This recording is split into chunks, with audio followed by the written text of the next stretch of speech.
that. The government has made changes in shipping, stating the closure of cargo freight services. Francis Mtalaki is joining us live from Mombasa with one lawyer who's already objecting the new rule. Francis, good afternoon. Before we get to the conversation with the lawyer, tell us about these new guidelines. What do they look like?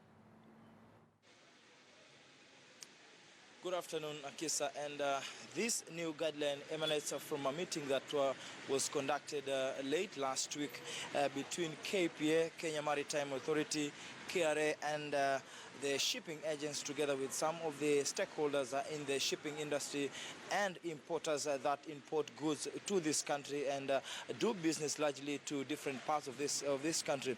And it revolves around the CFS that the government is seeking to implement, that from 1st of August, all commercial CFSs will be closed down, and they will be allowed only to store containers, that is empty containers, in their yards. And so this has created some sharp reactions across the businessmen, specifically importers and the owners of CFSs here in Mombasa.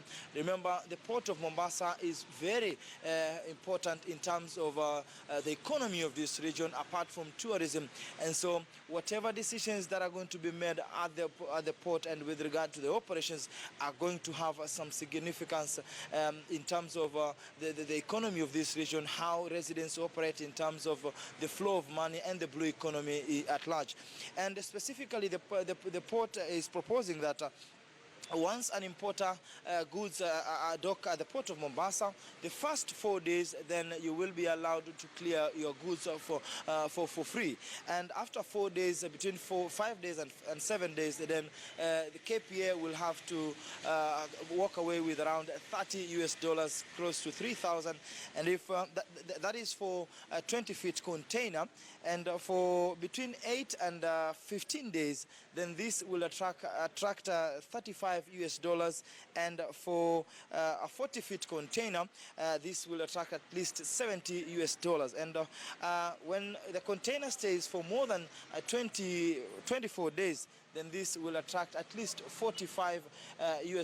And looking at the economy of this region and the decision that has been made that is set to take effect on 1st of August, then it would mean some of the operations at the port of Mombasa and in Mombasa within the island then will have to come to a state, basically looking at the CFSs. And that is why you're seeing some of the lawyers have gone to court trying to seek some clarification from the courts. And they are saying that this is because there have been major decisions that the government has been doing without consultation with the major stakeholders, and specifically the residents of Mombasa who depend largely with the port of Mombasa. Maybe I could bring in now lawyer Gerald Kithi so that we can be able to digest this further.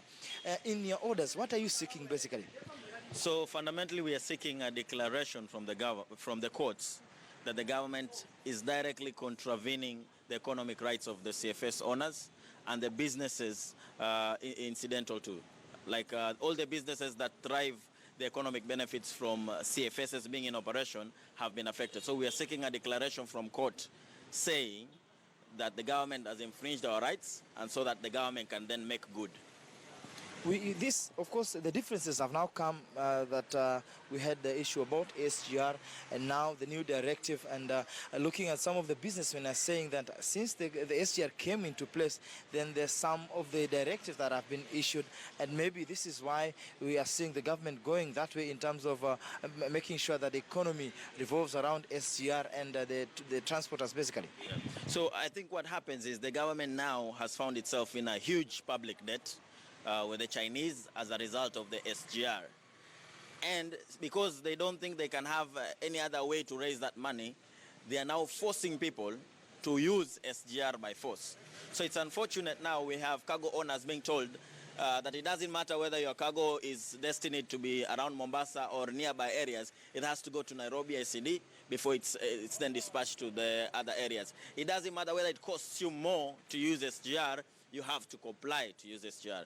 Why? Because the government wants to derive income from the SGR to be able to pay the Chinese. So it's just a bizarre situation we're finding ourselves in. Thank you so much for your time, Mr. Gerald Kidhi. Well, Akisa, that is what we have from Gerald Kidhi, one of the lawyers and petitioners with regard to this case that we have in the courts, and we will be looking to see what pans out in our